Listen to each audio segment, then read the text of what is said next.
చేసుకోవాల్సిన అవసరం పార్లమెంట్‌కి పోటీ చేస్తున్నారు కాబట్టి వస్తుందా? పార్లమెంట్‌కి పోటీ చేయాలనుకుంటున్నారు కాబట్టి వస్తుందా? రెండిటికైనా అవసరం ఉంది కదా! ఆలోచన ఉందా? ఏది తెలుసుకోకుండా ఏమిటి ఎవడైనా పోటీ కోసం వెళ్ళేది? హ్మ్. ఎవరి కోసం? మొక్కుబడి కోసమా? పోటీ చేయాలనుకుంటున్నారా ఓల్డ్ సిటీలో? యెస్. చెయ్యాలనుకుంటున్నాను. ఖచ్చితంగా ఓల్డ్ సిటీలో నేను పోటీ చేయాలనుకుంటున్నాను ఎంపీ ఎలక్షన్స్‌కి. అక్కడ అసలు వేరే పార్టీలు గెలిచే పరిస్థితి లేదు. ఎంఐఎం పార్టీ టికెట్ కోసం ట్రై చేస్తున్నారా? వేరే పార్టీ టికెట్ కోసం? ఈ ఎంఐఎం పార్టీ నాకెందుకు నాన్న లక్షణంగా మనకి మీరిందాకే కాషాయ వస్త్రం అన్నారు కదా! ఇలా పోనీ ఇలా నేను సార్థకత్వం చేసుకుంటున్నాను. హ్మ్. నేను బీజేపీలో ఖచ్చితంగా బీజేపీ తరపునే పోటీ చేయాలని జాయిన్ అయ్యారా? అనుకుంటున్నాను. యూఆర్ ఇన్ లేదు. బీజేపీ? హ్మ్. దట్స్ ఇన్ పైప్‌లైన్‌లో ఉంది. హ్మ్. నేను బీజేపీ తరపునే పోటీ చేయాలనుకుంటున్నాను. హ్మ్. పోటీ చేయదలుచుకుంటే ఇక వేరే ఏ పార్టీ తరపున పోటీ చెయ్యను. అది నాకు చాలా క్లారిటీ ఉంది. హ్మ్. దాంట్లో వేరే తిరుగులేదు. ఎందుకు అనంటే అసదుద్దీన్ ఓవైసీ గారిని ఓడిస్తారు ఈసారి. గెలుపు, ఓటమిలు నా చేతుల్లో లేవు. అంటే but contest result is not in I hmm. Am somebody who strongly believes in Bhagavad Gita. Hmm. ఆ కర్మ ఏదైతే ఉందో అది నా చేతుల్లో ఉంది. అంటే ప్రాసెస్ నా చేతుల్లో ఉంది. దాని పడే కష్టం నా చేతుల్లో ఉంది. వీధులు, వీధులు తిరిగి ప్రజల్ని అర్థం చేసుకోవడం నా చేతుల్లో ఉంది. హ్మ్. ధర్మ కార్యక్రమాలు చేయడం నా చేతుల్లో ఉంది. ఓటు వెయ్యండి నాయనా, ఇది మీ చేతుల్లో ఉన్న హక్కు. ఇది నాకు వెయ్యండి అని నేను అడగను ఎవ్వరిని. హ్మ్. ఓటేయండి అని అడుగుతారు. ఓటెయ్యండి అని అడుగుతున్నాను. హ్మ్. నాకెయ్యండి అని అడిగితే మళ్ళీ స్వార్థం అయిపోయింది అది. అంటే హ్మ్. నేను వాళ్ళ బ్రెయిన్ వాష్ చేస్తున్నట్టు. అది తప్పు. హ్మ్. నాకు ఓటు వెయ్యి, నాకు ఓటు వెయ్యి నేను ఎవ్వరిని అడగను. నీ జీవితం మారాలనుకుంటే దయచేసి బయటికి రా. హ్మ్. ఓటు వెయ్యి. హ్మ్. ఎవరికేస్తావు? చూడు. హ్మ్. ఈ వ్యక్తెవరు? ఈ వ్యక్తెవరు? ఈ వ్యక్తెవరు? ఈ వ్యక్తెవరు? ఈ రోజు నేను బయటికొచ్చి ఓటు వెయ్యకపోవడం వల్ల నా జీవితం మాత్రమే నాశనమైతుందా? నా పిల్లలది, వాళ్ళ పిల్లలది, వాళ్ళ పిల్లలది కొన్ని తరాలే నాశనం అవుతాయి అని ఒక్క సామాజిక బాధ్యతతో బయటికి రండి అని రిక్వెస్ట్ అక్కడ చేస్తున్నాను. ఒక్క చోట ఎంపీ లేకపోవడం వల్ల మాత్రమే మొత్తం వాళ్ళ జీవితాలు పాడైపోయాయా? అక్కడ ఉండే వాళ్ళది అక్కడ పాడవుతుందా లేదా? అది జాలదా? ఎంపీ వల్లే పాడైపోయాయా? ప్రభుత్వాలు ఏం చేస్తున్నాయి? రాష్ట్ర ప్రభుత్వాలు కావచ్చు, కేంద్ర ప్రభుత్వాలు అవునండి. కావచ్చు. ఇప్పుడు మీకు పోయిన రాష్ట్ర ప్రభుత్వం కూడా వాళ్ళు వీళ్ళు ఇద్దరు మంచి స్నేహితులు కేంద్ర గదండీ! ప్రభుత్వం కూడా ఉంది కదా! కేంద్ర ప్రభుత్వం కూడా ఉంది కదా! అంటే మీకు అర్థం కాలేదక్కడ. కేంద్ర ప్రభుత్వానికి ఎంతవరకు ఒక హోల్డ్ ఉంటుంది? Hmm. As per constitution. Hmm. మీ ఎమ్మెల్యేలన్నా అక్కడ ఉండాలి. హ్మ్. మీ ఎంపీలన్నా అక్కడ ఉండాలి హ్మ్. కదండీ! హ్మ్. హ్మ్. హ్మ్. ఇది లేకుండా ఎవరైనా ఏం చేయగలుగుతారు? అంతే అంత అండ్ నేను మీకొక చిన్న ఎగ్జాంపుల్ హ్మ్. ఇస్తాను. మీరు చక్కగా మంచి పాయింట్ అడిగారు. నాకు స్ఫురించింది కాబట్టి చెప్తున్నాను. ప్రధానమంత్రి గారు వారి ఆధ్వర్యంలో ఎన్నో పథకాలు, స్కీములొచ్చాయి. హ్మ్. ఓకేనా అండి? హ్మ్. ఎందుకు మరి ఆ లోకల్ ఎంపీ వాటిని పబ్లిసిటీ ఇవ్వలేదు? Tell me one MIM banner which takes prime minister programmes into old city. Not only old city. చాలా రీజనల్ పార్టీలు ప్రధానమంత్రి ఫోటోలు పెట్టట్లేదు అనేది కంప్లైంట్ ఉంది. ఫోటో దేవుడు ఎరగండి. ఆయన పాప ఏ రోజు ఫోటో అడగలేదు మోదీ గారు. ఆ! ఆ! ఈ స్కీమ్‌ని నువ్వు ప్రజలకు తీసుకుపోరా బాబు, తీసుకుపో తల్లి. హ్మ్. అంతెందుకు హ్మ్. మీకు ప్రధాన్ మంత్రి హెల్త్ స్కీమ్ ఉంది. హ్మ్. మీకు స్టేట్‌కి హెల్త్ స్కీమ్ ఉంటుంది. అంటే అవును. Your health is under state. Union లిస్ట్‌లో మీకు స్టేట్ లిస్ట్‌లో వస్తుంది హెల్త్. అవును. ఆయన ఇచ్చే పథకాలకొచ్చే డబ్బులు కూడా పోయిన గవర్నమెంట్ తన దాంట్లో మర్జ్ చేసుకొని తన దాని కిందే ఇచ్చే ప్రయత్నం చేసింది. ఆయన అడగలేదే. హ్మ్. ఆయన క్వెషన్ చేయలేదే మరి. హ్మ్. ఆయన నా పేరు కావాలని అనలేదు. ఏరోగ్లే బాబు వాడండిరా బాబు ప్రజల్ని బాగుపరచండిరా బాబు అనుకుని అడిగారు ఆయన మోదీ గారు. హ్మ్. కొన్ని డైరెక్ట్ సెంట్రల్ స్కీమ్స్ ఉన్నాయి. హ్మ్. You should give them right మీరు యాజ్ అ చెప్తున్న ఎలక్టెడ్ రిప్రజెంటేటివ్ ఆఫ్ పీపుల్. హ్మ్. ప్రజలతో నెగ్గబడి ప్రజలు నిన్ను ఎంచుకున్నప్పుడు నీ బాధ్యత ఏంటి? ప్రతి ట్యాక్స్ నుంచి తయారైతున్న ఒక అద్భుతమైన స్కీమ్‌ని నువ్వు ప్రజల వరకు చేర్చే బాధ్యత నీకుంది. నువ్వు ఎందుకు చేయట్లే మరి? హ్మ్. నేను చేస్తాను ఇక్కడ ఈరోజు. ఏంటంటే I'm going to do this ఇక్కడ నౌ. ఏంటంటే అదే అసదుద్దీన్ ఓవైసీ గారు కూడా అదే నరేంద్ర మోడీ గారికి చాలా క్లోజ్ ఫ్రెండ్ అనేది దేశంలో ఉన్న ఇంప్రెషన్. కాబట్టి మీరు మీరు మీరు ఫినిష్ చేయండి ప్రశ్న. అంతే కదా! సో, మీరు ఇంప్రెషన్ ఇంతకుముందు గత ప్రభుత్వంతో ఇంప్రెషన్ ఎలా ఇంప్రెషన్ అంటే ఏ ద్వారా ఇంప్రెషన్ తయారవుతుంది? రకరకాల పొలిటికల్ ఈక్వేషన్స్ ఉన్నాయి. దేశంలో కాదండి. భారతీయ జనతా పార్టీని గెలిపించడం కోసం, ఆ ముస్లిమ్స్ ఓట్లు మిగతా సెక్యులర్ పార్టీలకు పడకుండా చేయడం కోసం, చాలా చోట్ల ఆయన అభ్యర్థులను పెట్టి భారతీయ జనతా పార్టీకి లబ్ధి జరిగేలా చూస్తున్నారు. అలా చేశారు చాలా అనే ఒక పర్సెప్షన్ దేశంలో ఉంది. ఈ మాట మీరు అసౌద్దీన్ గారి నోటి నుంచి విన్నారా ఏ రోజన్నా? मैं और मोदी भाई मिलकर ये सारे काम कर रहे हैं అని. ఎందుకంటారు? కదా! హుహు. కానీ దీని ముందు ఇంకో ప్రశ్న వేశారు. హ్మ్. కానీ ఇక్కడ గవర్నమెంట్ కలిసిపోయారని అంటున్నారు కదా, మరి అదెలా అనగలరని. హ్మ్. ఏ రోజైనా మీరు అసావుద్దీన్ గారి నోట్లో నుంచి పూర్వం గవర్నమెంట్ వారు కలిసి పనిచేస్తున్నాం అన్న స్టేట్మెంట్ విన్నారా? విన్నాను. అయిపోయింది కదా. హ్మ్. ఆ స్టేట్మెంట్ విన్నారు. ఒకళ్ళేమో ఓపెన్ గా పనిచేస్తున్నారు, ఒకళ్ళేమో హిడెన్ గా పనిచేస్తున్నారు. హిడన్ గా పనిచేసేయడం అనేది is a very political way to talk hmm. And a very media style to talk. Hmm. నా హిడన్ గురించి నేను ఎప్పుడు మాట్లాడను నాయన. హ్మ్. నా విధానం చెప్తా, నా సిద్ధాంతం చెప్తా. నేను కళ్ళతో చూసి చెవులతో విని హ్మ్. ప్రాక్టికల్ గా నాకు ప్రూఫ్ ఉంటేనే హ్మ్. నేను ఆ స్టేట్మెంట్ మీద కమెంట్ చేస్తాను. మహారాష్ట్రలో ఓ ప్రభుత్వం ఏర్పడింది. సరే మీరు ఇంకా పూర్తిగా పాలిటిక్స్లో రాలేదు కాబట్టి అంత నేను డెప్త్కి వెళ్ళి అడగడం బాగుంటుందో లేదో జస్ట్ మీకు మీ నాలెడ్జ్కి తీసుకొస్తున్నాను. చెప్పండి. మహారాష్ట్రలో ఓ ప్రభుత్వం ఏర్పడుతున్న సందర్భంగా అక్కడ 4-5 ఎంఐఎం ఎమ్మెల్యేలు ఉన్నారు. ఓకే. ఆ ఎమ్మెల్యేలు అటెండ్ అవుతే భారతీయ జనతా పార్టీ సర్కారు కొలువు తీరదు. కానీ ఆ ఎమ్మెల్యేలు ఓటింగ్కి అటెండ్ అవ్వలేదు. భారతీయ జనతా పార్టీకి లబ్ధి జరిగింది. ఉత్తరప్రదేశ్లో దాదాపు 110 సీట్లు 120 సీట్లు ఎంఐఎం పోటీ చేసింది.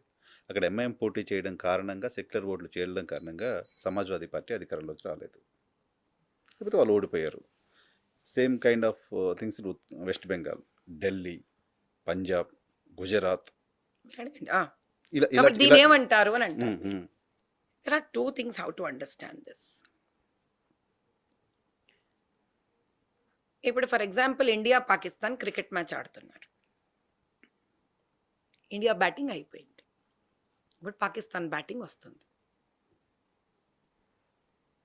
ఆ ముందు రోజు రాత్రి నిజంగానే కర్మకాలు ఎవరికైనా జ్వరం వస్తే ఒక వ్యక్తి రాలేకపోయాడు అనుకోండి, మ్యాచ్ ఫిక్సింగ్ అనుకోవడం చాలా ఈజీ. కానీ నిజంగా వ్యక్తికి జ్వరం వచ్చిందా లేదా అని తెలుసుకోవడం పెద్ద విషయం. ఉమ్. సో పీపుల్ దేనికి ఇన్క్లైన్ అవుతారు? మ్యాచ్ ఫిక్సింగ్ అని చెప్పడానికి easy Naturally, naturally. People want easy answers నాయన. Hmm. People want easy answers. Second thing, అదే ఆడేటప్పుడు నిజంగానే ఒక బాల్ తగిలి నిజంగానే రిటైర్డ్ హర్ట్ అయ్యాడు ఎవడన్నా, అప్పుడు కూడా అది కావాలని అండర్స్టాండింగ్ అని అంటాం.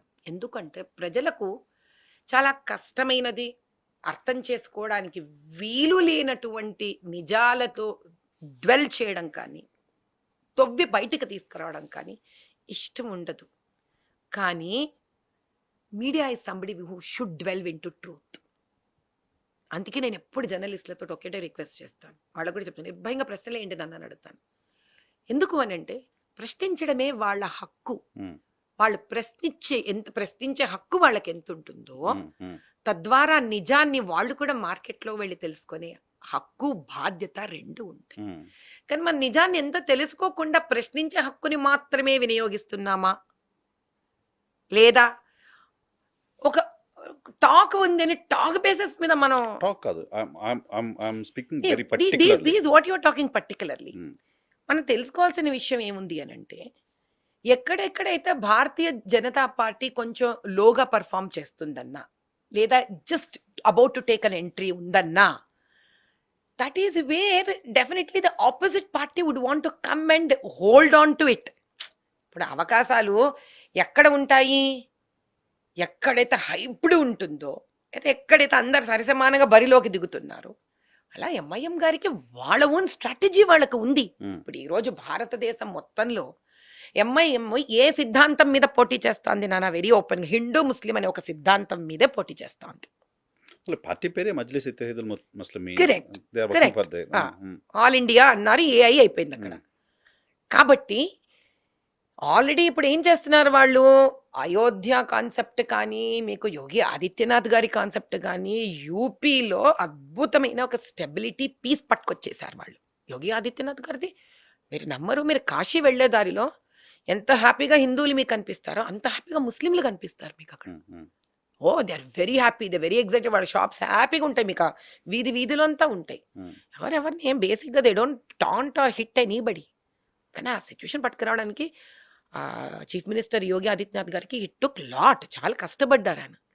ఇప్పుడు మీకు అంత స్టెబిలిటీ వచ్చేసింది అని అంటే హిందూ ముస్లిమ్స్ ఒకటైపోయినట్టే కదా నాన్న. సో మీరు రంగప్రవేశం చేయాలి కదా. అలాగే బీజేపీ ఎంఐఎం కూడా ఒకటైపోయారు అనుకో.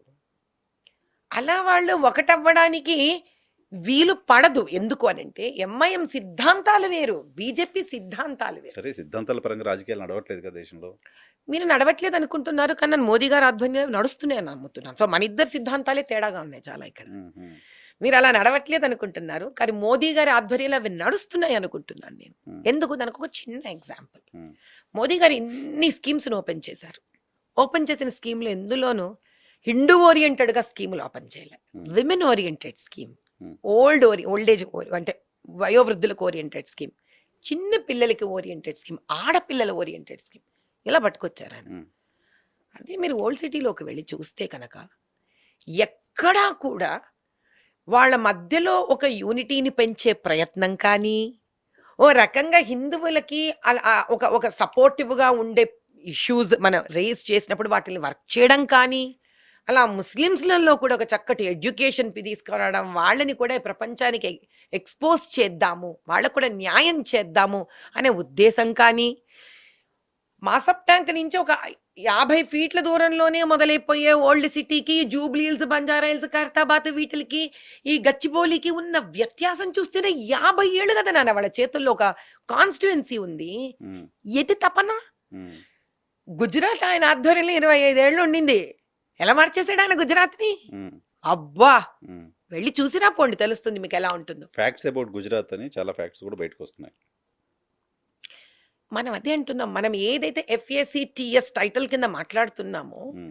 అవి ఫ్యాక్ట్స్ కావు. మ్మ్. ఒక్కొక్క వర్గం వాటిల ఒపీనియన్స్ ని పాస్ చేయడం, ఫైనల్ ఏదైతే ఉందో సుప్రీం కోర్ట్ ఏది డిసైడ్ చేస్తుందో అది ఫ్యాక్ట్. అంతే కదా. What did ultimately supreme court decide?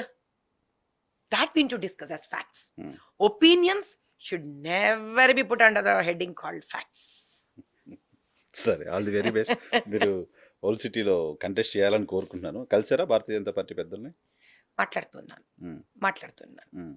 And they're very positive on this note, hmm. and they're very cooperative on so this. మీరు అక్కడ కంటెస్ట్ చేస్తే హిందూ ముస్లిం అనే యాంగిల్లో కాకుండా అక్కడ ముస్లింల జీవితాలు బాగుపడాలి అనే ఇష్యూతో వెళ్తారు. అక్కడ అక్కడున్న ఉన్న పేదవాళ్ళు, ప్రతి పేదవాళ్ళు, ఒక్కరు, పేదవాళ్ళు. ఒక వ్యక్తి కనుక మ్మ్. ఓల్డ్ సిటీకి సంబంధించిన పౌరురాలైతే వాళ్ళకెందుకు రైట్ టు నైబర్హుడ్ లేదు. Now I'm quoting a new terminology, this is going to be నా నినాదం. మ్మ్. రైట్ టు నైబర్హుడ్ అంటే నైబర్హుడ్ ఎంత సుఖము, సౌఖ్యము, అభివృద్ధిని అనుభవిస్తుందో, ఒక ఓల్డ్ సిటీ పౌరురాలిగా నాకెందుకు ఆ రైట్ టు నైబర్హుడ్ లేదు? మ్మ్. I want to figure out an answer for this. Hmm. I would want to strive to bring a solution to this. That why do we not deserve to enjoy right to neighborhood?